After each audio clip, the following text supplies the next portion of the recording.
ఈరోజు మరికొన్ని సంగతులను మనకు అందించడానికి మన సహోదరులు కాలేబు గారు సిద్ధంగా ఉన్నారు. ఈ శ్రేష్టమైన సమయాన్ని సహోదరులకు అప్పగిస్తున్నాను. దయచేసి ఎవరు అల్లరి చేయొద్దు, ముఖ్యంగా పిల్లలు అల్లరి చేయకుండా జాగ్రత్త వహించాల్సిందిగా మనం చేస్తున్నాను.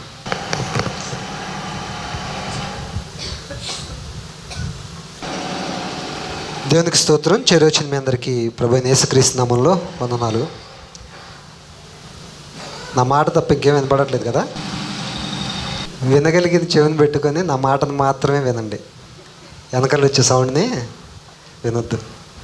వాక్యోపదేశంలోకి వెళ్ళే ముందు మనందరము ఒక చిన్న మాట ప్రార్థన చేసుకొని మనము వాక్యాన్ని ధ్యానించుకుందాం. అందరూ తలలో ఉంచాల్సిందిగా తెలియజేస్తున్నాను. పరలోకమందున్న మా తండ్రి, ప్రేమగల దేవ, మహోన్నతుడైన మా తండ్రి, ఈ ఘనమైన శ్రేష్టమైన ప్రశస్తమైన నామమును బట్టి మా ప్రభువైన యేసుక్రీస్తు ద్వారా నీకే కృతజ్ఞతాస్తుతులు చెల్లించుకుంటున్నాము. నా తండ్రి, దీనులము, అపరాధులము, అవిశ్వాసులము నీ పాద సన్నిధిని ఈ రీతిగా చేరుటకైనను అర్హత లేని వారము, నీ నామమును ఉచ్చరించుటకైనను యోగ్యత లేని వారము అయినప్పటికీ నా తండ్రి, దీనులమైన మా యెడల మహాకృపను చూయించి మా ప్రభువైన యేసుక్రీస్తు ద్వారా మమ్మల్ని నీకు సమీపస్తులుగా చేర్చుకోవడానికి నీవు చేసిన గొప్ప ఏర్పాటును బట్టి స్తోత్రములు చెల్లించుకుంటున్నాము. మా ప్రభువైన యేసుక్రీస్తు నామంలో నీ సన్నిధిలో చేరి వచ్చుటకు మా అందరి యెడల చూయించిన కృపను బట్టి కృతజ్ఞతాస్తుతులు చెల్లించుకుంటున్నాం. నా తండ్రి, చేరి వచ్చిన ప్రతి ఒక్కరిని జ్ఞాపకం చేసుకోండి. రాలేక వెనుకబడిన వారు నా తండ్రి, మాతో కలిసి నీ యందు ఆనందించేటువంటి భాగ్యమును అనుగ్రహించండి. నాయనా, నీ వాక్యమును ధ్యానించుకొంచుండగా నా తండ్రి, నాయనా సూటిగా మా హృదయాల్లోకి నైనా నీ వాక్యము చొచ్చుకునేలాగున నా తండ్రి, నీ వాక్యాన్ని మా జీవితాలకి అన్వయించుకొని మేము జీవించేలాగున సహాయం దయచేయండి. నాయనా, చేరొచ్చిన ప్రతి ఒక్కరిని దీవించి ఆశీర్వదించండి ప్రభు. మరి ముఖ్యంగా నా తండ్రి, ఉపదేశిస్తున్న నాకు నా తండ్రి తగిన జ్ఞానమును ప్రసాదించండి. నాయనా, వించున్న వారందరూ నా తండ్రి వినగలిగిన చెవిని, గ్రహించగలిగిన మనస్సును కలిగి నాయనా వారు తేటగా నాయనా నీ వాక్యమును గ్రహించుకునేలాగా కృప చూపించమని నా తండ్రి, రాలేక వెనకబడిన వారు మరొకసారి మాతో కలిసి నీ యందు ఆనందించేటువంటి భాగ్యమును మాకు అనుగ్రహించమని ఈ చిన్న ప్రార్థన మీ పాసనిధికి చేర్చుకోమని మా ప్రభువును మా రక్షకుడును నీ ప్రియకుమారుడు యేసుక్రీస్తు యొక్క అతి శ్రేష్టమైన నామంలో అడిగి వేడుకుంటున్నాం మా పరమ తండ్రి. ఆమేన్.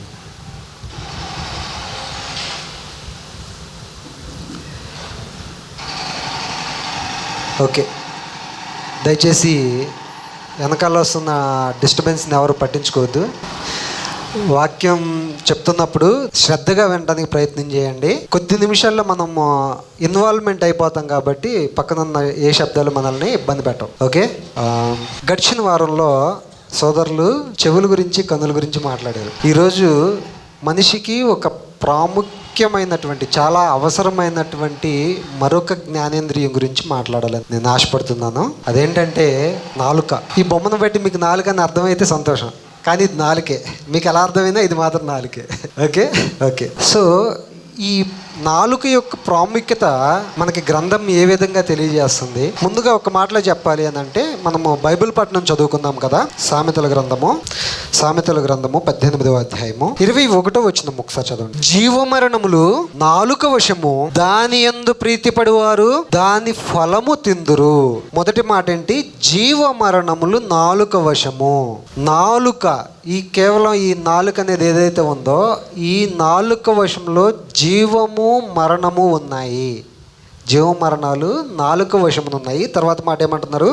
దాని యందు ప్రీతిపడువారు దాని ఫలము తిందురు. దేని ఫలం తింటారు? నాలుక వలన కలిగేటువంటి ఫలము. అది ఏదైనప్పటికీ, అది జీవం కావచ్చు, మరణం కావచ్చు. ఎందుకంటే జీవము, మరణము రెండు కూడా నాలుక వశాన ఉన్నాయి. కాబట్టి మనము మాట్లాడేటువంటి మాట వలన ఏమంటున్నాడు అక్కడ? దాని యందు ప్రీతిపడేవారు దాని ఫలము పొందుదురు. దాని ఫలం ఏమై ఉంది? మనం మాట్లాడేటువంటి మాటలను బట్టి జీవము లేదా మరణము. ఎందుకంటే జీవ మరణములు నాలుక వశమై ఉన్నాయి. నాలుగు గురించి ఇంకొక మాట చెప్పనా? ఏం తినాలనిపిస్తే తినేస్తాం కదా, ఏం తినాలనిపిస్తే తినేస్తాం. నాలుగుతో 2 పనులు చేయొచ్చు. చేసే ఈ 2 పనులు కూడా చాలా జాగ్రత్తగా ఆలోచించి చేయాల్సిన అవసరత చాలా ఉంది. మనకి గ్రంథం చాలా స్పష్టంగా తెలియజేస్తుంది. ఇంకొంచెం లోపలికి వెళ్ళినప్పుడు మనకి ఇంకా స్పష్టంగా అర్థమవుతుంది. మనము ఈ నాలుగుతో ఏమేం పనులు చేస్తాము? తింటాము. తిన్నప్పుడు రుచిని ఆస్వాదిస్తాం, మాట్లాడడానికి తినడానికి ఈ నాలుక మనకి ఉపయోగపడుతుంది అనమాట. సో మనం తినేటప్పుడైనా కానీ మాట్లాడేటప్పుడైనా కానీ జాగ్రత్త వహించాలి అని గ్రంథం మనకు తెలియజేస్తుంది. అయితే ఈ నాలుక గురించినటువంటి వర్ణన ఒక భక్తుడు రాశాడండి, చాలా స్పష్టంగా రాశాడు. యాకోబు గారు ఆయన పత్రికలో తెలియజేస్తున్నాడు. ఒక్కసారి అక్కడికి వెళ్దాం పదండి. యాకోబు గారి పత్రిక 3వ అధ్యాయము 2వ వచనం నుంచి. యాకోబు గారు రాసిన పత్రిక 3వ అధ్యాయము 2వ వచనం నుంచి చదవండి. అనేక విషయములలో మనం అందరము తప్పిపోచున్నాము. ఎవడైనను మాట యందు తప్పని ఎడల అట్టివాడు లోపము లేనివాడై తన సర్వ శరీరమును స్వాధీనమందుంచుకొన శక్తి గలవాడగును. ఏమంటున్నాడండి? ఎవడైనను మాట యందు తప్పని ఎడల అట్టివాడు లోపము లేనివాడై ఉన్నాడని గ్రంథం తెలియజేస్తుంది. మాట యందు దేవుడు నోటి మాట చేత సర్వ సృష్టిని కలుగజేశాడు. దేవుడు తన నోటి మాట చేత ఎన్నో వాగ్దానాలను తెలియజేశాడు. ఎక్కడ కూడా దేవుడు తప్పిపోలేదండి. ఎక్కడైనా తప్పిపోయాడా? ఆయన మాట ఇస్తే తప్పిపోయేటువంటి దేవుడు కాదు. ఆ దేవుడిని మనము పూజిస్తున్నాము, ఆ దేవుడిని మనం ఆరాధిస్తున్నాము, అవునా కాదా? అలాంటప్పుడు మనం మాట యందు తప్పిపోవచ్చా? తప్పిపోకూడదు. తప్పిపోని వాడి గురించి ఏం మాట్లాడుతున్నారు? ఎవడైనా మాట యందు తప్పని ఎడల అంటే మాట విషయంలో ఎంత స్పష్టంగా, ఎంత క్లియర్గా, ఎంత ఆచితూచి అడుగు వేయాలనేటువంటి మాటను తెలియజేస్తున్నారు. చూడండి, అనేక విషయంలో మనం అందరము తప్పిపోచున్నాము, అన్ని విషయాల్లో తొట్టిల్చున్నాము. ఓకే, ఎవడైనను మాట యందు తప్పని ఎడల అట్టివాడు లోపం లేనివాడై తన సర్వ శరీరమును స్వాధీనమందుంచుకున్న శక్తి గలవాడగును. ఒక్క మాట విషయంలో తన సర్వ శరీరాన్ని అంటే తన బాడీ మొత్తాన్ని తన ఆధీనంలో ఉంచుకోగలుగుతాడంట. తన మాటని అదుపులో ఉంచుకోగలిగిన వాడు. అర్థమవుతుందా? ఈ రోజున నువ్వు నేను మన మాటల్ని అదుపులో ఉంచుకోగలుగుతున్నామా? రోడ్డు మీద పొరపాటున బైక్ మీద వెళ్ళేటప్పుడు ఎదురుగా స్పీడ్గా ఒకటి వెళ్ళిపోతే దానివల్ల మన మీద వాటర్ పడితే ఎన్ని వదిలి తిట్టుకుంటామా? నిజం చెప్పండి, అవునా కాదా? వాడికి అంతకంటే ఎక్కువ నాలుగు బాగా పనిచేస్తుంది. వాడు విపరీతంగా తిడతాడు ఏమన్నంటే. కానీ మన మాట ఎంత ఆలోచించి ఆచితూచి అడుగు వేయాలి అనేది మనకి గ్రంథం తెలియజేస్తుంది. తన సర్వ శరీరమును స్వాధీనమందుంచుకున్న శక్తి గలవాడగును. గుర్రములు మనకు లోబడుటకై నోటకు కళ్ళెము పెట్టి వాటి శరీరమంతయు త్రిప్పుదము కదా. చాలండి, ఒక్క నిమిషం ఇక్కడ ఆగుదాం. గుర్రాన్ని హార్స్ రైడింగ్ చేసే వాళ్ళు ముక్కుకి పగ్గం వేస్తారు. పగ్గం వేసి వాళ్ళు లెఫ్ట్కి వెళ్ళాలంటే లెఫ్ట్కి, రైట్కి వెళ్ళాలంటే రైట్కి తిప్పడానికి అండ్ స్పీడ్గా వెళ్ళడానికి లేదా ఆగడానికి దాన్ని ఉపయోగిస్తారు. అంటే ఎటు కావాలంటే అటు దాన్ని తిప్పుకోవచ్చు. దానిని హ్యాండిల్ చేయడానికి అంటే గుర్రాన్ని హ్యాండిల్ చేయడానికి పగ్గం అనేది వేస్తారు. ఆ పగ్గం ఏ విధంగా అయితే అంటే పగ్గాన్ని పట్టుకొని ఆ రైడర్ ఏ విధంగా అయితే దాన్ని నడిపిస్తాడో ఆ విధంగానే అది నడవాలి. దాని కంట్రోల్ మొత్తము ఆ పగ్గంలో ఉంటుంది. ఆ పగ్గాన్ని పట్టుకొని ఆ రైడర్ నడిపిస్తాడు అనమాట. నెక్స్ట్ మాట 4వ వచనం. ఓడలను కూడా చూడుడి, అవి ఎంతో గొప్పవై పెనుగాలికి కొట్టుకొని పోబడినను ఓడ నడుపు అని ఉద్దేశము చొప్పున మిక్కిలి చిన్నదగు చుక్కాని చేత త్రిప్పబడును. చూడండి, అంటే గుర్రం అంతటిని హ్యాండిల్ చేయడానికి ఒక చిన్న పగ్గము ఎలా ఉపయోగపడుతుందో ఓడని తిప్పడానికి అంటే ఓడని కంట్రోల్ చేయడానికి చుక్కాని అనేటువంటి ఒక చిన్న పరికరం అనేది ఉపయోగపడుతుంది అనమాట. సముద్ర మధ్యలోకి వెళ్ళినప్పుడు అలల తాకిడి వాళ్ళకి తగలకుండా వాళ్ళు డైరెక్షన్ మార్చుకోవడానికి వాళ్ళ దగ్గర ఒక గాలి ఎంత ఫోర్స్గా వస్తుంది ఇవన్నీ తెలుసుకోవడానికి వాళ్ళ దగ్గర పరికరాలు ఉంటాయి అన్నమాట. ఆ పరికరాలని బట్టి ఇటువైపు వెళ్లకుండా మనం ఎడమకి వెళ్తే మంచిది లేదా కుడికి వెళ్తే మంచిది. ఎందుకంటే వాళ్ళు చేపను పట్టుకోవడానికి కూడా ఆ గాలిని ప్లస్ సీజనల్ వీటన్నిటిని దృష్టిలో పెట్టుకొని బోటుని మూవ్ చేస్తూ ఉంటారు. అయితే బోటుని లెఫ్ట్కి రైట్కి మూవ్ చేయడానికి వాళ్ళకి చుక్కాని చాలా అవసరంగా ఉంది. ఓకే, ఇంకొంచెం కిందకి వెళ్దాం. చుక్కాని చేత తిప్పబడును. అలాగుననే నాలుక కూడా చిన్న అవయమైనను బహుగా అదిరిపడును అంట. మనిషి శరీరం అంతట్లో చిన్న అవయము, అంతే కదండి. నాలుగు చాలా చిన్నది. అది ఎలాంటిదంటే అదిరిపడిద్ది అనమాట. ఎందుకు? నా వల్లే వీడికి మాటలు వస్తున్నాయి, నా వల్లే వీడు తిన్న ప్రతిదీ ఆస్వాదించగలుగుతున్నాడు. ఎంత కొంచెము నిప్పు ఎంత విస్తారమైన అడవిని తగలబెట్టును. నాలుక అగ్నియే. నాలుక మన అవయములలో ఉంచబడిన పాప ప్రపంచమై సర్వ శరీరమునకు మాలిన్యము కలుగజేయచ్చు, ప్రకృతి చక్రమునకు చిచ్చుపెట్టును. అది నరకము చేత చిచ్చు పెట్టబడును. నాలుక ఎంత చిన్నది అని అంటే శరీర భాగంలో అది చేసేటువంటి రచ్చ అంతనమాట. అవునా కదా? ఎలాంటిదంట? నాలుక అగ్నియే. నాలుక మన అవయములలో ఉంచబడిన పాప ప్రపంచమై సర్వశరీరమునకు మాలిన్యం కలుగు చేయొచ్చు. 2వ వచనంలో కూడా మనకు తెలియజేస్తున్నాడు. ఏమని తెలియజేస్తున్నాడు? ఎవడైనా మాట యందు తప్పని యెడల అటువాడు లోపం లేనివాడై తన సర్వశరీరమును స్వాధీనమందుంచుకున్న శక్తి గలవాడగును. అర్థమవుతుందండి? మాటను బట్టి తన సర్వశరీరము ఆధారపడి ఉంది. మాటను బట్టి సర్వశరీరము జీవము పొందుకోవాలా మరణము పొందుకోవాలనేది నిశ్చయించబడుతుంది మాటను బట్టి. ఇంకొంచెం కింద చదవండి, ఇంకా బాగుంటుంది. మృగ పక్షి సర్ప జలచరములలో ప్రతి జాతియు నరజాతి చేత సాధుకాజువాలును సాధు ఆయను. ఏమంటున్నాడంటే ఈ పదం కొంచెం టఫ్గా అనిపిస్తుంది. మృగాలు, పక్షులు, సర్పాలు, జలచరాలు వీటన్నిటిలో కూడా ప్రతి జాతి, ప్రతి జంతువు లేదా ప్రతి పక్షి లేదా ప్రతి జీవిని మచ్చిక చేసుకోగలుగుతాడు. పక్షుల్ని మచ్చిక చేసుకోగలుగుతాడు, జంతువుల్ని మచ్చిక చేసుకోగలుగుతాడు, జలచరాలను మచ్చిక చేసుకోగలుగుతాడు. ఈ మధ్య డాల్ఫిన్స్ షో ఎవరైనా చూసారా? డాల్ఫిన్స్ కూడా మనుషులు చెప్పినట్టు చేస్తాయి అన్నమాట. అంటే వాళ్ళతో ఉన్నటువంటి ఆ రిలేషన్ బట్టి వాళ్ళు ఎలా కావాలంటే అలా ఆడుతూ ఉంటాయి. అంటే వేటినైనా మచ్చిక చేసుకోగలిగినటువంటి ఆ శక్తి మనిషికి ఉంది, నరుడికి ఉంది. సాధుకాజాలును సాధు ఆయను. కానీ ఏ నరుడును, 8వ వచనం చూడండి అందరూ, ఏ నరుడును నాలుకను సాధు చేయనేరడు. ఏ నరుడును నాలుకను తన నాలికని మచ్చిక చేసుకోలేడు. తన నాలికని మచ్చిక చేసుకోలేడు. మచ్చిక చేసుకోగలిగిన వాడు ఎలాంటి వాడని గ్రంథం తెలియజేస్తుంది. ఎలాంటి వాడని తెలియజేస్తుంది? మన 2వ వచనంలో చదువుకుందాం. ఎవడైనా మాట ఎందు తప్పని అటు వాడు లోపము లేనివాడే అన్నాడు. లోపము లేనివాడే ఉన్నాడు. తన సర్వ శరీరమును స్వాధీనం అందించుకోగలుగుతాడు. కానీ ఇక్కడ తన నాలుకని స్వాధీనంలో ఉంచుకోలేనాడు. పరిస్థితి ఎలా ఉంటుందో తెలియజేస్తుంది. ఏ నరుడును నాలుకను సాధు చేయనేరడు, అది మరణకరమైన విషముతో నిండినది, అది నిరర్గళమైన దుష్టత్వమే.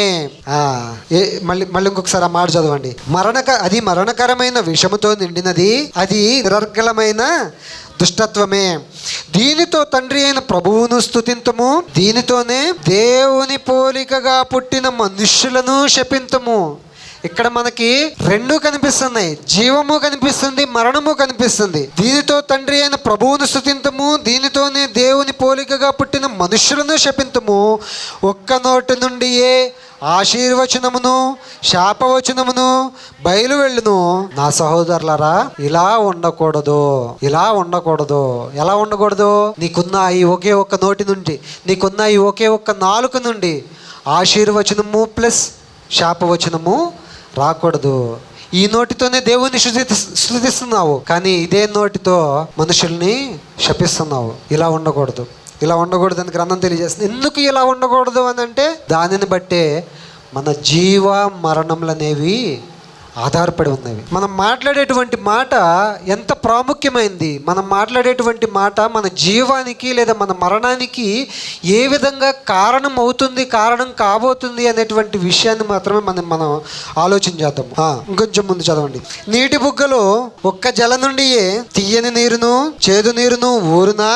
చూడండి, ఒక నీటి జల, దాన్ని ఊట అంటారు కదా. ఊట, ఒకే ఊటలో నుంచి మంచినీరు మరియు చేదు నీరు రెండు కలిపి ఊరుతాయా? ఒకవేళ ఊరినప్పటికీ కూడా ఆ నీళ్లు మొత్తం చేదే అవుతాయి. ఎందుకని? మంచి నీళ్లను కూడా చేదు చేయాల్సి, చేదు నీళ్లు. నా సహోదరులారా, అంజూరపు చెట్టున ఒలీవ పండ్లైనను ద్రాక్ష తీగను అంజూరపు పండ్లైనను కాయన అటువలనే ఉప్పు నీళ్లలో నుండి తీయని నీళ్లును ఊరవు. బీచ్ కి మీలో ఎంతమంది వెళ్ళారు? బీచ్, సముద్రపు ఒడ్డుకి ఎంతమంది వెళ్ళారు? చేయొద్దండి ఒకసారి. ఓకే, అది చాలా మంది వెళ్ళారు. అయితే బీచ్లో ఇసుక తవ్వేటప్పుడు నీళ్ళు వస్తూ ఉంటాయి. దాదాపుగా సముద్రపు ఒడ్డున కొన్ని కిలోమీటర్ల మేరకు తవ్వుతుంటే నీళ్ళు వస్తాయి, కానీ అవి మాత్రము ఖచ్చితంగా ఉప్పు నీళ్ళే ఉంటాయి. తవ్వుతున్నప్పుడు ఊరేటువంటి నీళ్లు ఉప్పు నీళ్ళే ఉంటాయి. దాదాపుగా కిలోమీటర్ల కొద్దీ ఉప్పు నీళ్ళే వస్తాయి. అది దాటిన తర్వాత, అంటే ఇప్పుడు ఫర్ సపోజ్ హైదరాబాద్లో బోర్ వేస్తున్నారు, ఇక్కడ ఉప్పు నీళ్ళు రాకపోవచ్చు, ఎందుకంటే దీనికి దగ్గరలో బీచ్ లేదు కాబట్టి. ఓకే, అయితే అక్కడ బీచ్కి దగ్గరలో త్రవితే ఉప్పు నీళ్ళు ఎందుకు వస్తాయంటే అది మొత్తం ఉప్పు సారం అయిపోయింది. తవ్వితే ఉప్పు నీళ్ళు మాత్రమే వస్తాయి. అక్కడ మంచినీళ్ళు రావు అంటే రావు, ఎందుకంటే అక్కడ ఉప్పు నీళ్ళు ఉన్నాయి. అక్కడ మంచినీళ్ళు ఒకవేళ వర్షం పడి నీళ్లు లోపలికి వెళ్ళినప్పటికీ కూడా తవ్వితే అక్కడ ఉన్నటువంటి ఆ నీళ్ళలో ఉన్న ఉప్పు ఆ మంచి నీళ్ళను కూడా, ఆ వర్షపు నీళ్ళను కూడా ఉప్పుగా చేసేస్తుంది. ఉప్పు నీళ్ళలో నుండి తీయని నీళ్ళు ఊరవు. అలాగే మన నోట్లో నుంచి వచ్చేటువంటి మాట మంచిది కాకుండా చెడుదైతే అంటే నాలుకను మన స్వాధీనంలో ఉంచుకోకుండా మనం మాట్లాడేటువంటి మాట దూషణ మాట, లేకపోతే ఎదుటి వాళ్ళకి ఇబ్బంది కలిగించే మాట అయితే కనుక అవి ఇప్పుడే మనం ఆలోచన చేసుకోవాలి. అవి ఈరోజే మనము దాన్ని ఆపేయాల్సిన అవసరం ఉంది. ఎందుకనంటే ఈ నోటితో నేను దేవుణ్ణి స్తుతిస్తున్నావు, ఆ స్తుతి ఎంత మాత్రమో ఉపయోగకరం కాదు. నువ్వు మాట్లాడేటువంటి మాట దూషణ మాట అయితే, నువ్వు మాట్లాడేటువంటి మాట ఎదుటి వాళ్ళకి ఇబ్బందికరమైనటువంటి మాట అయితే కనుక అర్థమవుతుందా? ఆ మాటను బట్టి మనకు అర్థమవుతుంది మన నాలుకను మనము స్వాధీనపరచుకొని సాధు చేసుకొని మన శరీరాన్ని మనము స్వాధీనంలో ఉంచుకోగలిగిన వారం అవుతాము. అర్థమవుతుందా? ఇదే నాలుగుతో మనము ఎన్నెన్ని చేస్తామో ఒకసారి మత్తయి సువార్త 12వ అధ్యాయము ప్రభువైన యేసుక్రీస్తు వారు తెలియజేస్తున్నారు ఈ మాట. మత్తయి సువార్త 12వ అధ్యాయము 34 నుంచి. సర్పసంతానమా మీరు చెడ్డవారై ఉండి, ఒక్క నిమిషం అండి, 32 నుంచి చదువుదాము. క్షమించండి, 32 నుంచి, అదే అధ్యాయము 32 నుంచి చదువుతాము. మనుష్య కుమారునికి విరోధముగా మాట్లాడువానికి పాప క్షమాపణ కలదు గాని పరిశుద్ధాత్మకు విరోధముగా మాట్లాడువానికి ఈ యుగమందైనను రాబో యుగమందైనను పాప క్షమాపణ లేదు. చెట్టు మంచిదని ఎంచి దాని పండును మంచిదే అని ఎంచుడి, లేదా చెట్టు చెడ్డదని ఎంచి దాని పండును చెడ్డదే అని ఎంచుడి. చెట్టు దాని పండు వలన తెలియబడును. ఆ ఫలమును బట్టి ఆ చెట్టు మంచిదా కాదనేది మనకు అర్థమైపోతుంది. ఆ ఫలమును బట్టే ఆ చెట్టు మంచిదా కాదనేది అర్థమవుతుంది. మన మాటలను బట్టే మనం ఎలాంటి వాళ్ళం అనేది మనకు అర్థమవుతుంది. చూడండి, ఇంకొంచెం ముందుకెళ్దాము. సర్పసంతానమా మీరు చెడ్డవారయుండి ఎలాగూ మంచి మాటలు పలుకుదురు, హృదయమందు నిండి ఉండు దానిని బట్టి నోరు మాటలాడును కదా. నీ నోట్లో నుంచి వచ్చేటువంటి దూషణ మాట ఏదైతే ఉందో నీ హృదయం నిండి ఉంది కాబట్టే వస్తుంది కదా. నీ నోట్లో నుంచి వచ్చేటువంటి ఆశీర్వచనం ఏదైతే ఉందో నీ హృదయంలో నిండి ఉన్న దాన్ని బట్టే కదా వస్తుంది. అవునా కదా? నా హృదయంలో మంచితనం ఉంది, నా హృదయంలో దేవుణ్ణి ప్రేమిస్తున్నాను, నా హృదయంలో నేను దేవుణ్ణి స్తుతిస్తున్నాను, నా నోటికి మాత్రం నిన్ను దూషిస్తున్నాను అని అంటే అది కానే కాదు, ఎంత మాత్రము కాదు. హృదయము నిండి ఉండు దానిని బట్టి నోరు మాటలాడును కదా. సజ్జనుడు తన మంచి ధననిధిలో నుండి సద్విషయములను తెచ్చును, దుర్జనుడు తన చెడ్డ ధననిధిలో నుండి దుర్విషయములను తెచ్చును. మీ దగ్గర ఏదైతే దాచుకుంటున్నారో అది మాత్రమే బయటికి తీయగలుగుతారు. మన హృదయంలో ఏదైతే నిండి ఉంటుందో, నీ ధననిధిలో ఏదైతే నిండి ఉంటుందో దానిని బట్టే నీ నోట్ల నుంచి వచ్చేటువంటి మాట ఉంటుంది. మనుషుల్ని దూషిస్తున్నాను కానీ లోపల నేను దేవుడిని స్తుతిస్తున్నాను అని అంటే నీ స్తుతి ఎంత మాత్రమో దేవుడు అంగీకరించడం. ఎందుకంటే నీ నోటి మాటలను బట్టి నీ జీవము మరణం అనేది ఆధారపడి ఉంది. మత్తయి సువార్త 15వ అధ్యాయము. సందర్భం ఏంటంటే మొదటి నుంచి చదవాల్సిన అవసరం లేదు, నేను సందర్భం ఏంటో చెప్తాను. ప్రభువైన యేసుక్రీస్తు దగ్గరికి పరిసయ్యులు సద్దూకయ్యులు వచ్చున్నారు. ప్రభువైన యేసుక్రీస్తు యొక్క శిష్యులు చేతులు కడుక్కోకుండా భోజనం చేస్తున్నారు. ఆ విషయమై ఆయన్ని అభ్యంతర పెడతానికి అని చెప్పేసి వచ్చి ఆయన్ని అడిగినప్పుడు ఏమని అడుగుతారంటే పెద్దల పారంపర్యాచారాలను మీరు అతిక్రమిస్తున్నారు అని చెప్పేసి అడుగుతున్నాడు.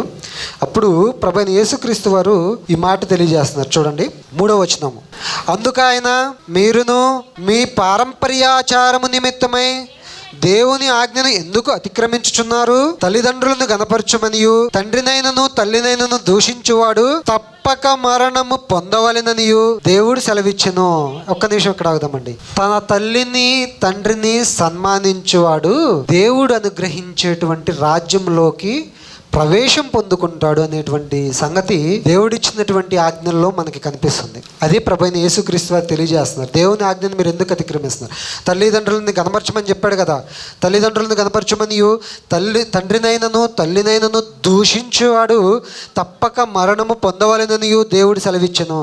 నేను నా తల్లిదండ్రులని పైకేదో దూషిస్తున్నాను కాదండి, వాళ్ళు చేసే పనుల వల్ల నా లోపల మాత్రం వాళ్ళ మీద నాకు చాలా ప్రేమ ఉందండి, ప్రేమ ఉండబట్టి దూషిస్తున్నాను అని చెప్పి హెచ్చరించడం వేరండి.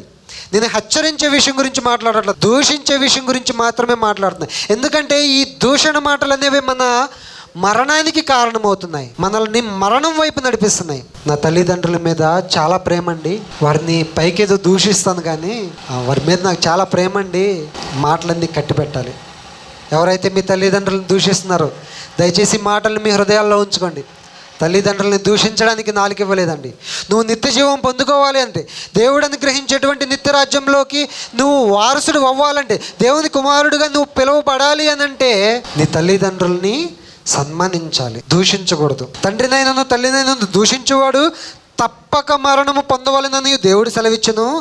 మీరైతే ఒకడు తన తండ్రినైనను తల్లినైనను చూచి నా వలన నీకేది ప్రయోజనమగును అది దేవార్పితమని చెప్పిన ఎడల అతడు తండ్రినైనను తల్లినైనను గణపరచనక్కర్లేదని మీరు చెప్పుచున్నారే. మీరు మీ పారంపర్యాచారము నిమిత్తమై దేవుని వాక్యమును నిరర్ధకము చేయుచున్నారు. దేవుని వాక్యం ఏమని తెలియజేస్తుంది? తల్లిదండ్రులను దూషించొద్దని చెప్తుంది. మీరేమంటున్నారు? పెద్దల పారంపర్యాచారం నిమిత్తము నీకు చేయాల్సిందంతా దైవార్పితం అని చెప్పేసేస్తున్నారు. అందుకే ఒక వచనాన్ని జ్ఞాపకం చేసుకుంటున్నారు, యెషయా గ్రంథం నుంచి ఒక మాటను జ్ఞాపకం చేసుకుంటున్నారు ప్రభువైన యేసుక్రీస్తు వారు. ఈ ప్రజలు చూడండి తర్వాత, వేషధారులారా ఈ ప్రజలు తమ పెదవులతో నన్ను గణపరచుదురు కానీ వారి హృదయము నాకు దూరముగా ఉన్నది. మనుష్యులు కల్పించిన పద్ధతులు దైవోపదేశములని బోధించుచు వారు నన్ను వ్యర్థముగా ఆరాధించుచున్నారు. ఆరాధన అనేది వ్యర్థముగా ఉందంట. పితరుల పారంపర్యాచారము నిమిత్తము వారు చేస్తున్నారే కానీ వారి హృదయం మాత్రం ఎలా ఉందంట? దేవునికి దూరంగా ఉంది. ఏ విధంగా దేవునికి దూరంగా ఉంది? మనం మాట్లాడేటువంటి మాటలు ఎక్కడి నుంచి వస్తున్నాయి? హృదయము నిండిన దానిని బట్టి వస్తున్నాయి. అర్థమవుతుందా? హృదయము నిండిన దానిని బట్టి మన మాటలు వస్తున్నాయి. వారి హృదయం అంట దేవునికి దూరంగా ఉంది అని యెషయా మిమ్మల్ని గురించి ప్రవచించిన మాట సరి అని వారితో చెప్పి జనసమూహములను పిలిచి మీరు విని గ్రహించుడి. నోట పడునది మనుష్యుని అపవిత్ర పరచదు గాని నోట నుండి వచ్చున్నది ఏ మనుష్యుని అపవిత్రపరచునని వారితో చెప్పాను. నోట్లో పడేటువంటిది ఆహారము. ఎందుకోసం ఈ మాట చెప్తున్నాడు అంటే, కొన్ని జంతువుల్ని కానీ పశువుల్ని కానీ తినకూడదు అని చెప్పాడు కదా. అంటే వాటిని తినొచ్చా అని అంటే ఇక్కడ మాట్లాడుతున్న సందర్భం వేరండి. పితరుల పారంపర్యాచారం గురించి, చేతులు కడుక్కోకుండా తిన్న దాని గురించి మాట్లాడుతున్నాడు. అది తినడం వల్ల మీరు అపవిత్రం అవుతారు కదా అని చెప్పేసి వాళ్ళు మాట్లాడుతున్నారు. అయితే ఈయన ఏం చెప్తున్నాడు? నోట పడునది మనుష్యుని అపవిత్రపరచదు కానీ నోట నుండి వచ్చినది. ఏంటి నోట నుంచి వచ్చేది? మాట. ఎందుకు? అది హృదయం నిండి ఉన్న దానిని బట్టి వస్తుంది కాబట్టి అది మనుష్యుని అపవిత్రపరచునని చెప్పేసి వారితో చెప్తున్నాడు. అయితే మనం ఏది తిన్నా కానీ మనల్ని అపవిత్రపరచదా అని అంటే అపవిత్రపరుస్తుంది. దానికంటూ ఒక సెపరేట్ లిస్ట్ ఉంది. దాని గురించి అయితే నేను ఇప్పుడు మాట్లాడట్లేదు. కానీ నాలుక నుండి అంటే నోట్లో నుంచి బయటకు వచ్చేది ఎంత ప్రాముఖ్యమో నోట్లోకి వెళ్ళేది కూడా శరీరానికి అంతే ప్రాముఖ్యం. కుర్కురే తిన్నారండి మీరు ఎవరైనా? కుర్కురే బెల్లా ఉంటుంది కదా, టేస్ట్ స్పైసీగా, సాల్టీగా, క్రంచీగా కదా కుర్కురే. మా స్మైలీ నాయకు కోపం కదా. ఐస్ క్రీమ్స్ ఇవన్నీ కూడా నాలుగుకి చాలా మధురంగా అనిపిస్తాయి. షుగర్ ఎంత అద్భుతంగా ఉంటుందో తెలుసా దాని టేస్ట్. మీరు నమ్ముతారో నమ్మరో కానీ చిన్నప్పుడు ఒక పెద్ద టీ స్పూన్ అనమాట, టేబుల్ స్పూన్ అంత చక్కెర నోట్లో వేసుకొని 3 స్పూన్లు వేసుకొని బయటకు వెళ్ళిపోయి ఆడుకొని మళ్ళీ అది కరిపొంగాలి మళ్ళీ లోపలికి వచ్చి మళ్ళీ చక్కెర నోట్లో వేసుకొని మళ్ళీ బయటకు వెళ్ళేవాళ్ళం. అప్పుడు తెలియదు చక్కెర అనేది విషంతో సమానమైంది. ఈ మధ్యకాలంలో అవేర్నెస్ ఎక్కువైపోయింది. షుగర్ని అవాయిడ్ చేయండి, చాలా మంచిది. మైదా ప్రోడక్ట్స్ని అవాయిడ్ చేయండి, చాలా మంచిదని కొంచెం అవేర్నెస్ ఎక్కువైపోయింది. చాలా వరకు పాటిస్తున్నారు. అయినప్పటికీ కూడా ఈ నాలుక అనేది ఏదైతే ఉందో నాకు స్పైసీగా ఏమైనా తినాలనిపిస్తుంది, నాకు క్రంచీగా ఏమైనా తినాలనిపిస్తుంది, నాకు స్వీట్గా ఏమైనా తినాలనిపిస్తుంది. తినండి, తప్పులేదు. కాకపోతే మనం తినేటువంటి ఆహార పదార్థం ఏదైతే ఉందో అది మన శరీరానికి అనారోగ్యం కలిగించకూడదు. కాబట్టి దీనిని బట్టి నేను చెప్పేది ఏంటంటే లోపలికి వెళ్ళేది కూడా ప్రాముఖ్యమే. ఓకే, లోపలికి వెళ్ళేది కూడా ఆలోచించుకొని తీసుకోండి, బయటికి వదిలేది కూడా ఆలోచించని తీసుకోండి. సామెతల గ్రంథంలో ఈ మాట గురించి చాలా స్పష్టంగా తెలియజేస్తున్నారు. 23వ అధ్యాయం మొదటి 3 వచనాలు చదువుదాం. నీవు ఏలికతో భోజనము చేయ కూర్చుండిన ఎడల నీవెవరి సమక్షమునున్నావో బాగుగా యోచించుము. నీవు తిండిపోతువైన ఎడల నీ గొంతుకకు కత్తి పెట్టుకొనుము. అతని రుచిగల పదార్థములను ఆశింపకము, అవి మోసపుచ్చు ఆహారములు. అలాగే 25వ అధ్యాయంలో కూడా ఒక మాట ఉంటుంది, చూద్దాం. 16వ వచనం. తేనె కనుగొంటివా, తగినంత మట్టుకే త్రాగుము. అధికముగా త్రాగిన ఎడల క్రక్కివేయుదువేమో. బయటికి వచ్చేది కాదండి, లోపలికి వెళ్ళేది కూడా చాలా ప్రాముఖ్యమని మనకి గ్రంథమే తెలియజేస్తుంది. నువ్వు మితిమీరినటువంటి ఆహారం తినేటువంటి పరిస్థితి కనుక ఉన్నట్లయితే నీ గొంతుకు కత్తెట్టు పెట్టుకో. ఒకవేళ తేనె దొరికి నువ్వు అతిగా తినాలనుకుంటున్నావా, దయచేసి తినొద్దు. ఎందుకంటే నువ్వు దాన్ని అతిగా అవ్వడం వలన దాన్ని కక్కేస్తావేమో. అంటే మనం తినే దాని విషయంలో కూడా ఎంత జాగ్రత్తగా ఉండాలి అనేది మనకి గ్రంథం తెలియజేస్తూ ఉంది. అయితే జీవమరణములు 4 వశమని ఉన్నాయి. 4 వశం ఉన్నాయి. సామెతల గ్రంథము 18వ అధ్యాయము. సామెతల గ్రంథము దీనికంటే ముందు ఒకసారి నాలుకని కంట్రోల్ చేసుకునే, అంటే ఫుడ్ విషయంలో నాలుకని కంట్రోల్ చేసుకునే విషయం గురించి ఒక మాట నేను జ్ఞాపకం చేస్తాను. దానియేలు గారి చరిత్రలో నుంచి ఒక మాటని మనం జ్ఞాపకం చేసుకుందాం. దానియేలు గ్రంథము 1వ అధ్యాయము మొదటిగా 5వ వచనం చదువుతాం. మరియు రాజు తాను భుజించు ఆహారంలో నుండి, తాను పానము చేయు ద్రాక్షరసములో నుండి అనుదిన భాగము వారికి నియమించి 3 సంవత్సరములు వారిని పోషించి పిమ్మట వారిని తన ఎదుట నిలవబెట్టునట్లు ఆజ్ఞ ఇచ్చెను. ఇప్పుడు యూదుల్లో నుండి కొంతమందిని తీసుకొచ్చారండి. కొంతమందిని పిలుచుకొచ్చి, అంటే తెలివి గల వాళ్ళని, అందంగా ఉన్న వాళ్ళని కొంతమందిని తీసుకొచ్చారు. రాజు ఆజ్ఞిస్తున్నాడు అన్నమాట. ఏమని? వారికి మంచి భోజనము, అంటే నా టేబుల్ మీద ఏవైతే ఉందో non veg, chicken, mutton, beef, లేకపోతే ఎగ్, ఇంకేమున్నాయో అన్ని రకాలు నా టేబుల్ మీద ఉన్నాయి. మొత్తం ద్రాక్షరసం దగ్గర నుంచి అన్నీ, వెజిటేరియన్, నాన్ వెజిటేరియన్ మొత్తం వాళ్ళకి ఇచ్చేసేయండి. నేను తినేటువంటి శ్రేష్టమైన ఆహారం ఏదో ఆ శ్రేష్టమైన ఆహారం వాళ్ళకి పెట్టండి. వాళ్ళకి మంచి పానీయం ఇవ్వండి. అటు తర్వాత 8 రోజుల తర్వాత రమ్మన్నాడు. 3 సంవత్సరములు వారిని పోషించి పిమ్మట వారిని తన ఎదుట నిలవబెట్టినట్లు ఆజ్ఞ ఇచ్చెను. అయితే యుద్ధుల్లో ఎవరెవరు ఉన్నారు? ప్రాముఖ్యంగా మనకి దానియేలు, హనన్య, మిషాయేలు, అజర్యా అనే వారు వీరిలో ఉండిరి. అయితే వాళ్ళ నపుంసకుల అధిపతి దగ్గరికి వెళ్ళి వాళ్ళు అడుగుతున్నారనమాట. ఏమని? రాజు భుజించు భోజనమును, 8వ వచనము. రాజు భుజించు భోజనమును పానము చేయు ద్రాక్షరసమును పుచ్చుకొని తన్ను అపవిత్రపరచుకొనకూడదని దానియేలు ఉద్దేశించి తాను అపవిత్రుడు కాకుండానట్లు వాటిని పుచ్చుకొనకుండా సెలవిమ్మని నపుంసకుల అధిపతిని వేడుకొనగా, నపుంసకుల అధిపతిని వెళ్ళి అడిగారు అనమాట వీళ్ళందరూ. దయచేసి మమ్మల్ని మేము అపవిత్రపరచుకోకుండా ఈ రాజుల భోజనం కాకుండా మాకు ఏమడుగుతున్నారు వాళ్ళు? 12వ వచనంలో చూడండి. భోజనమునకు శాఖధాన్యాదులను, పానమునకు నీళ్లును నీ దాసులముకు మాకు ఇప్పించి దయచేసి 10 దినముల వరకు మమ్మల్ని పరీక్షించు. 3 సంవత్సరాలు అవసరం లేదు, ఒక 10 దినాలు మమ్మల్ని పరీక్షించు చూడండి అని చెప్పేసి అన్నారు. అయితే ఆ తర్వాత ఏం జరిగిందనేది మనందరికీ తెలుసు. పిమ్మట మా ముఖములను రాజు నియమించిన భోజనము భుజించు బాలుర ముఖములను చూచి నీకు తోచినట్టుగా నీ దాసులమైన మా ఎడలు జరిగింపుము. అందుకతడు ఈ విషయంలో వారి మాటకు సమ్మతించి 10 దినముల వరకు వారిని పరీక్షించను. 10 దినం అయిన మిమ్మట వారి ముఖములు రాజు భోజనము భుజించు బాలురందరి ముఖముల కంటే సౌందర్యముగాను కళగాను కనబడగా రాజు వారికి నియమించిన భోజనమును పానము కొరకైన ద్రాక్షరసమును ఆ నియామకుడు తీసివేసి వారికి శాఖధాన్యాదులనిచ్చెను. అంటే వారిని అపవిత్రపరచుకోకూడదని వారు తీసుకునేటువంటి ఆహారంలో వారు పెట్టుకున్నటువంటి నియమం ఎంత అద్భుతంగా ఉందో చూడండి. రాజు భుజించేటువంటి ఆ కాస్ట్లీ ఆహారం మాకొద్దు, ఆ శ్రేష్టమైన ఆహారం మాకొద్దు, మాకు శాకాహారం కావాలి, శాఖధాన్యాదులు కావాలి, తాగడానికి నీళ్లు మాత్రమే సరిపోతాయి అని అంటున్నాడండి. అంటే ఆహార విషయంలో మనము జాగ్రత్త తీసుకోవాల్సిన అవసరం ఉంది. ఎందుకంటే ఆహార విషయంలో ఆహారం ఎలా తీసుకుంటున్నాం అనే దాని గురించి కాదు, కానీ ఏ ఆహారం తీసుకుంటున్నాం అనేది చాలా స్ట్రిక్ట్గా ఫాలో అవ్వాల్సిన అవసరం ఉంది. ఇకపోతే జీవమరణాలు 4 వశం అని చెప్పేసి అన్నాడు కదా. అయితే మనము జీవమును సంపాదించుకోవాలి అని అంటే మన నాలుకను ఏ విధంగా ఉపయోగించాలి? ఇప్పటికే మనం ఒక ఆలోచన చేసాము. ఏంటది? తల్లిదండ్రులను సన్మానించము, అప్పుడు దీర్ఘాయువును పొందుకోగలుగుతాము. అలాగే మన మాట ఏ విధంగా ఉండాలి అనేది ఒకసారి ఎఫెసీయులకు రాసిన పత్రిక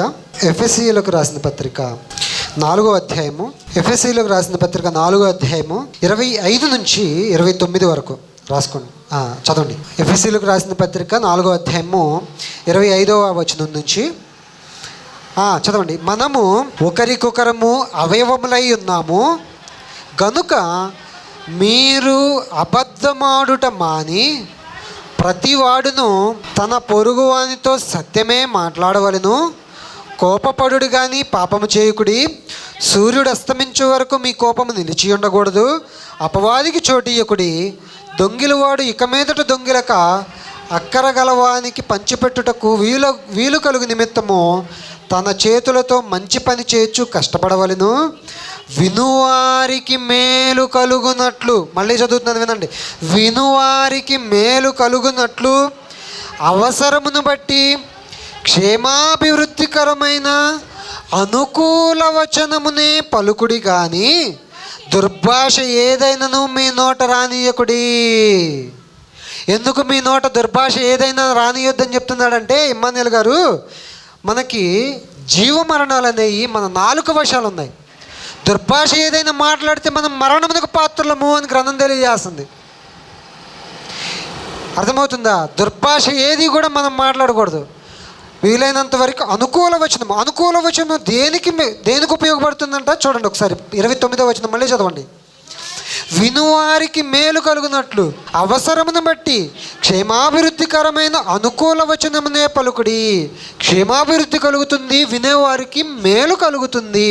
నీ నోట్లో నుంచి వచ్చేటువంటి మాట, ఎవరైనా ఏదైనా పని చేయాలని నిశ్చయించుకున్నప్పుడు నీ నోట్లో నుంచి వచ్చేటువంటి మాట అతనికి సపోర్టివ్గా ఉందా, లేకపోతే అతన్ని ఇంకా కృంగిపోయేటట్టు చేసేలా ఉందా? అంటే మన మాట వలన ఎదుటి వాళ్ళు కృంగిపోతున్నారా, లేకపోతే ఆ మాటకి వాళ్ళు మోటివ్ అవుతున్నారా అనేది ఆలోచన చేయాలి. యూట్యూబ్ ఓపెన్ చేస్తే దాదాపుగా చాలా వరకు మోటివేషనల్ ఇవి వాటిని ఏమంటారు, మోటివేషనల్ కొటేషన్స్ చాలామంది మనవాళ్ళు కూడా స్టేటస్లో కూడా పెడతా ఉంటారు. ఎదుటి వాళ్ళని మోటివేట్ చేసేలా ఉండేటువంటి మాటలు అనమాట. అలాంటి మాటలు పలకండి, ఏ విధమైనటువంటి తప్పు లేదు. దానిని గ్రంథమే తెలియజేస్తుంది. వినువారికి మేలు కలుగునట్లు అవసరమును బట్టి క్షేమాభివృద్ధికరమైనటువంటి మాటలే పలుకుడు కానీ అనుకూల వచనమే పలుకుడు కానీ దుర్భాష ఏదైనా మీ నోట రానివ్వకడి. దుర్భాషలు రానివ్వద్దు. ఎదుటివారిని కృంగుదీసేటువంటి మాటలు రానివ్వద్దు. ఎందుకు ఎదుటి వాళ్ళని కృంగదీసేటువంటి మాటలు రానియొద్దు అని అంటున్నాడు? దూషణ మాటలు రానియొద్దు అంటున్నాడు, దుర్భాషలు రానియొద్దు అని అంటున్నాడు. దాని వల్లనే మనము జీవము పొందుకుంటామా మరణము పొందుకుంటామా అనేది నిర్ణయింపబడుతుంది. ఓకే, అలాగే అలాగే కొలస్సీలకు రాసిన పత్రిక, ఇంకొక మాట చూద్దాం. కొలస్సీలకు రాసిన పత్రిక మన మాట ఎలా ఉండాలి అనేది తెలియజేస్తున్నారు. కొలస్సీలకు రాసిన పత్రిక 4వ అధ్యాయము 6వ వచనం. ప్రతి మనుష్యునికి ఏలాగు ప్రత్యుత్తరం ఇయ్యవలెనో అది మీరు తెలుసుకున్నటకై మీ సంభాషణ ఉప్పు వేసినట్టు ఎల్లప్పుడూ రుచికలదిగాను కృపాసహితముగాను ఉండనీయుడి. మనం మాట్లాడుకునేటువంటి సంభాషణ, మన మాటల్లో ఆ సారం ఏ విధంగా ఉండాలి అని అంటే కూరలో ఉప్పేసినట్లు ఉండాలని అంటున్నాడు. అంటే కూరలో ఉప్పేయడం వలన ఆహారం ఎంత తీయగా ఉంటుంది, క్షమించండి, తీయగా కాదు ఉప్పుగా ఉంటుంది. ఎక్కువ ఉప్పు ఎత్తే ఉప్పుగా ఉంటుంది. అంటే సరిపడినంత ఉప్పేసినప్పుడు ఆ కూర టేస్ట్ ఎలా ఉంటుంది అని అంటే అద్భుతంగా ఉంటుంది. అంటే మన సంభాషణ అలా ఉండాలి అని తెలియజేస్తున్నాడు. ఎదుటి వారికి ఎలా ప్రత్యుత్తరం ఇవ్వాలో. ఫర్ సపోజ్ మనల్ని ఎవరైనా ఏమన్నా అడిగారు అనుకోండి, వెంకటేష్ అడిగాడు అనుకో, కాళీ బ్రదర్ ఎందుకు ఇవాళ 2 ఫోన్లు పెట్టారని, నీకు ఎందుకయ్యా కూర్చో అన్నాను అనుకోండి, ఖచ్చితంగా అతనికి ఇబ్బంది కలిగిద్ది.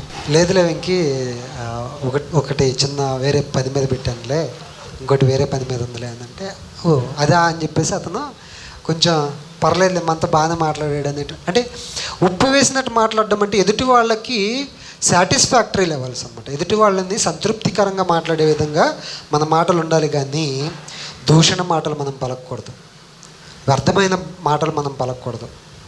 ఎందుకంటే మన మాటల మీద ఆధారపడి మనము జీవము పొందుకుంటున్నామా మరణం పొందుకుంటున్నామా అనేది ఉంది. దీని గురించి ప్రభువైన యేసుక్రీస్తు వారు ఒక మాట తెలియజేస్తారు. మత్తయి సువార్త 12వ అధ్యాయము. ఇందాక మరలా చదువుదామని చెప్పేసి అన్నాను కదా.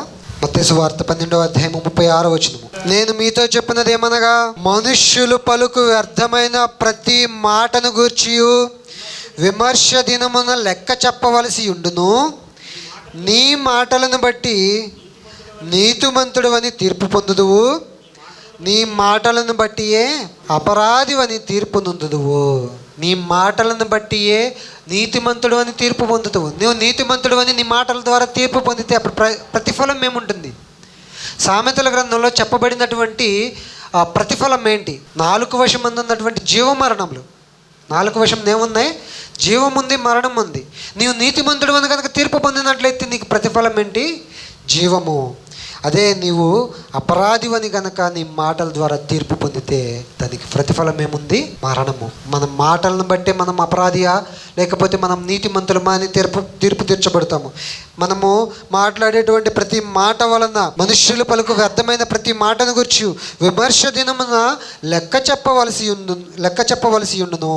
నీ మాటలను బట్టి నీతిమంతుడు అని తీర్పు పొందుదువు, నీ మాటలను బట్టి అపరాధివని తీర్పు పొందుదువు.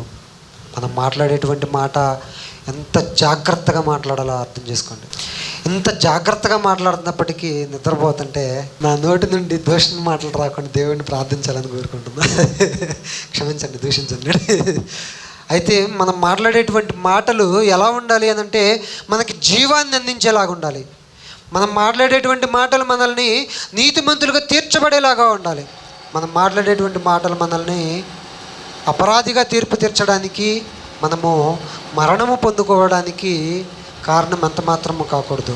అయితే మన నాలుకని కంట్రోల్లో ఉంచుకోవడానికి మన హృదయం నిండిన దానిని బట్టి మాటలు వస్తాయి. ఈ మాటలు హృదయంలో నుంచి వస్తున్నాయి కాబట్టి ఈ హృదయంలో ఉన్నటువంటి ఈ మాటలను తీసివేసి, అంటే ఈ హృదయంలో ఉన్నటువంటి ఆ స్వభావాన్ని తీసివేసి నోటిలో నుండి మంచి మాటలు మాత్రమే రావాలని భక్తులు ఏ విధంగా ప్రార్థన చేశారో ఒక్కసారి మనం చూద్దాము. కీర్తనల గ్రంథము 141వ కీర్తన మొదటి నుంచి చదువుదాం. మొదటి నుంచి 3వ వచనం వరకు చదువుతాము. దావీదు గారు రాసినటువంటి కీర్తన అండి ఇది. చదవండి. యెహోవా, నేను నీకు మొర్రపెట్టుచున్నాను, నా యొద్దకు త్వరపడి రమ్ము. నేను మొర్రపెట్టగా నా మాటకు చెవియొగ్గుము. నా ప్రార్థన ధూపము వలెను, నేను చేతులెత్తుట సాయంకాల నైవేద్యము వలెను నీ దృష్టికి అంగీకారములగునుగాక. యెహోవా, నా నోటికి కావలి ఉంచుము, నా పెదవుల ద్వారమునకు కాపు పెట్టుము. నా నోటికి కావలి ఉంచుము, నా పెదవుల ద్వారమునకు కాపు పెట్టుము అని అంటున్నాడు. ఎందుకు నా నోటికి కావలి ఉంచాలి?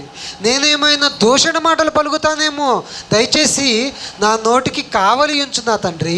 నేనేమైనా వ్యర్థమైన మాటలు పలుకుతానేమో, దయచేసి నా పెదవుల ద్వారానికి కాపు పెట్టువయ్యా. ఎందుకు? నేను మాట్లాడేటువంటి నా మాటల వలన నా జీవాన్ని నేను కోల్పోతానేమో, నేను మాట్లాడేటువంటి మాటల వలన నా మరణాన్ని కొని తెచ్చుకుంటానేమో. ఆ విధమైనటువంటి పరిస్థితి నాకు రాకూడదు. దయచేసి నా నోటికి కావలి ఉంచు, నా పెదవుల ద్వారమునకు కాపు పెట్టు. వినేవారికి మేలు కలిగే విధంగా, క్షేమాభివృద్ధి కలిగే విధంగా మాత్రమే మాట్లాడే విధంగా నా నోటికి కావలి ఉంచు నా తండ్రి. అర్థమవుతుందా? అలాగే ఇంకొక కీర్తనలో కూడా ఉంటుంది. 19వ కీర్తన 13-14 వచనాలు. దురభిమాన పాపములలో పడకుండా నీ సేవకుని ఆపము, వాటిని నన్ను ఏలనీయకము. అప్పుడు నేను యథార్థవంతుడనై అధిక ద్రోహము చేయకుండా నిందారహితుడనను. యెహోవా, నా ఆశ్రయ దుర్గమా, నా విమోచకుడా, నా నోటి మాటలను నా హృదయ ధ్యానమును నీ దృష్టికి అంగీకారములగునుగాక. నా ఆశ్రయ దుర్గమా, నా విమోచకుడా, నా నోటి మాటలను నా హృదయ ధ్యానమును. హృదయము, నోరు, ఈ రెండిటికి కనెక్షన్ ఉందండి. నేను ఒక మీమ్ చూశాను, connect your plug while you speak అని చెప్పేసి. నాలుకకి మెదడుకి ఒక ప్లగ్ అనమాట, ప్లగ్ పెట్టారనమాట. అంటే నువ్వు మాట్లాడే ముందు ఈ నాలుకని మెదడుతో కనెక్ట్ చేయాలి. అంటే మాట్లాడే ముందు ఆలోచించి మాట్లాడు. ఎందుకంటే నీ నోట్లో నుంచి వచ్చేటువంటి ఈ మాట వలన ఎన్నెన్ని జరుగుతాయో అంటే ఎదుటి వాళ్ళు మనసు నొప్పించుకోవచ్చు, ఎదుటి వాళ్ళు వాటిని గొప్పగా అంటే మంచిగానూ తీసుకోవచ్చు. నువ్వు క్షమించండి, యాకోబు గారి పత్రిక 3వ అధ్యాయము 2వ వచనము. అనేక విషయములలో మనమందరము తప్పిపోచున్నాము, ఎవడైనను మాట యందు తప్పని ఎడల అట్టివాడు లోపము లేనివాడై తన సర్వ శరీరమును స్వాధీనం అందించుకున్న శక్తి గలవాడగును. ఎలా స్వాధీనం అందించుకుంటాడు? మరణంలోనికి తప్పిపోకుండా, మరణంలోకి పడిపోకుండా, మరణానికి తన శరీరాన్ని వశము చేయకుండా తనను తాను కాపాడుకుంటాడు. దేనిని బట్టి కాపాడుకుంటాడు? తన మాటను బట్టి, తన మాటను అదుపులో ఉంచుకోవడం వలన. ఎందుకు మాటని అదుపులో ఉంచుకోవడం వలన తనను తాను మరణం నుంచి కాపాడుకుంటాడు అంటే, ఆ మాట ఎక్కడి నుంచి వస్తుంది? హృదయంలో నుంచి వస్తుంది. హృదయం నిండి ఉండి దానిని బట్టి నోరు మాట్లాడుతుంది కదా, అవునా కదా? హృదయం నిండి ఉండి దానిని బట్టి మాట్లాడుతున్నాం. కాబట్టి మనం మాట్లాడేటువంటి మాట ఆలోచించి మాట్లాడాలి, చాలా ఆలోచించి మాట్లాడాలి. అనేక విషయములలో మనం అందరము తప్పిపోచున్నాము, ఎవడైనను మాట యందు తప్పని ఎడల అట్టివాడు లోపము లేనివాడై తన సర్వ శరీరమును స్వాధీనం అందించుకున్న శక్తి గలవాడవగును. గుర్రములు మనకు లోబడుటకై నోటికి కళ్ళెము పెట్టి వాటిని శరీరం అంతయు తిప్పదము కదా. ఇప్పుడు కళ్ళెములాగా ఏది పనిచేస్తుంది? నాలుక పనిచేస్తుంది. ఎందుకు? నాలుక ఇటు అందంటే దోషం, అందంటే ఇటు మరణం, ఇటు మంచి పాటలు పలికితే ఇటు జీవం. ఓకే, అర్థమవుతుందా? 4వ, ఓడలను కూడా చూడుడి, అవి ఎంతో గొప్పవై పెనుగాలికి కొట్టుకొనిబడినను ఓడ నడుపు వాని ఉద్దేశము చొప్పున మిక్కిలి చిన్నదగు చుక్కాని చేత తిరపబడును. అలాగునని నాలుక కూడా చిన్న అవయవమైనను బహుగా అదిరిపడును. ఎంత కొంచెము నిప్పు ఎంత విస్తారమైన అడవిని తగులబెట్టును. నాలుక అగ్నియే. ఒక చిన్న అగ్గిపుల్లు వేస్తే అడవి మొత్తం తగలబడిపోయింది. వర్షాకాలంలో ఏం కాదు కదండి అంటారా? అది సామెతగా తీసుకున్నారు. మనం అలాంటి లాజిక్లు అందియకూడదు. ఎంత కొంచెం నిప్పు ఎంత విస్తారమైన అడవిని తగులబెట్టును. నాలుక అగ్నియే. నాలుక మన అవయవములలో ఉంచబడిన పాప ప్రపంచమై సర్వ శరీరమునకు మాలిన్యము కలుగజేయచ్చు. ప్రకృతి చక్రమునకు చిచ్చుపెట్టును. అది నరకము చేత చిచ్చు పెట్టబడును. మృగ పక్షి సర్ప జలచరములలో ప్రతి జాతియు నరజాతి చేత సాధు కాజాలును, సాధు ఆయను. కానీ ఏ నరుడును నాలుకను సాధు చేయనేరడు. అది మరణకరమైన విషముతో నిండినది, అది నిరర్గళమైన దుష్టత్వమే. ఇప్పుడు అర్థమైందండి ఈ అధ్యాయము లేదా ఈ మాటల యొక్క అర్థం. నాలుక ఎంత డేంజర్ అంటే, పుసుక్కునే మాట నేసావు కదా భద్రవాద అంటారు, పుసుక్కుని ఎంత మాట అన్నావు భద్రవాద అంటారు. అంటే ఆ మాట ఎంత నొచ్చుకోబట్టే ఆ మాట వస్తుంది కదా, అవునా కదా? ఆ మాట ఎంత నొచ్చుకోబట్టే వస్తుంది. దీనితో ఇప్పుడు 9వ వచనం, దీనితో తండ్రి అయిన ప్రభువును స్తుతింతుము, దీనితోనే దేవుని పోలికగా పుట్టిన మనుష్యులను శపింతుము. నువ్వు ఇదే నోటితో చర్చికి వచ్చేసి దేవా నా తండ్రి అని చెప్పేసి ప్రార్థన చేసి పాటలు పాడి వాక్యం శ్రద్ధగా అయిని మళ్ళీ బయటికి వెళ్ళంగానే బూతులు తిడితే, దీనితో తండ్రి అయిన ప్రభువును స్తుతింతుము, దీనితోనే దేవుని పోలికగా పుట్టిన మనుషులని శపింతుము. ఒక్క నోటి నుండి ఆశీర్వచనమును శాపవచనమును బయలువెళ్ళును. నా సహోదరులారా, ఇలా ఉండకూడదు. ఎందుకు ఇలా ఉండకూడదు? ఈ మాటలను బట్టి నువ్వు నీతిమంతుడివా, నీవు అపరాధివా అని తీర్పు తీర్చబడతావు. నువ్వు నీతిమంతుడు అని తీర్పు తీర్చబడితే కనుక జీవం పొందుకుంటావు. అపరాధివని కనుక తీర్పు తీర్చబడితే ఖచ్చితంగా నీవు మరణమునకు పాత్రుడువు. దేనిని బట్టి మరణమునకు పాత్రుడువు? నోటి మాటను బట్టి. దయచేసి ఎదుటి వాళ్ళని శపించొద్దు, ఎదుటి వాళ్ళని దూషించొద్దు. ఎదుటి వారికి బుద్ధి కలిగేటట్టు లేదా వినేవారికి మంచిగా ఉండేటట్టు ఆ విధమైనటువంటి మాటలు, అనుకూల వచనమే పలుకుడి, క్షమాభివృద్ధి కలిగేటట్టు మంచి మాటలు మాత్రమే పలుకుడి. నీటి బుగ్గలో ఒక్క జల నుండి తీయని నీరును చేదు నీరును ఊరునా అని అంటున్నాడు. ఒకే నోట్లో నుంచి ఆశీర్వచనం శాపవచనం వస్తాయా? ఒకే నోటి నుండి ఆశీర్వచనము శాపవచనము వస్తే నీ నోట్లో నుంచి వచ్చినటువంటి శాపవచనం వలన ఆశీర్వచనం అనేది ఉపయోగం లేకుండా పోతుంది, జీవం అనేది పొందుకోకుండా పోతున్నాం. అర్థమవుతుందా? ఇక నుంచి వినువారికి క్షేమం కలిగేలాగా, మంచి కలిగేలాగా, క్షేమాభివృద్ధి కలిగేలాగా అనుకూలమైనటువంటి ఆశీర్వచనము, మంచి వచనం మాత్రమే పలుకుదాము. ఎందుకంటే మనము ఇదే నోటితో దేవుణ్ణి స్తుతిస్తున్నాం. దయచేసి ఈ మాటలన్నీ మీ అందరి హృదయాల్లో పెట్టుకొని ఈ నాలుకని వ్యర్థమైన వాటిని తినడానికి, వ్యర్థమైన వాటిని పలకడానికి కాకుండా శరీరానికి అవసరమైన, శరీరానికి మేలుకరమైన వాటిని మాత్రమే చేయడానికి నాలుగును ఉపయోగించాలని మీ మాటలు మీ అందరికీ తెలియజేస్తూ నన్ను నేను హెచ్చరించుకుంటూ ఓపికగా విన్న మీ అందరికీ నా హృదయపూర్వక వందనాలు తెలియజేసుకుంటూ ఇంతటితో నా మాటలు ముగించుకుంటున్నాను. అందరికీ వందనాలు.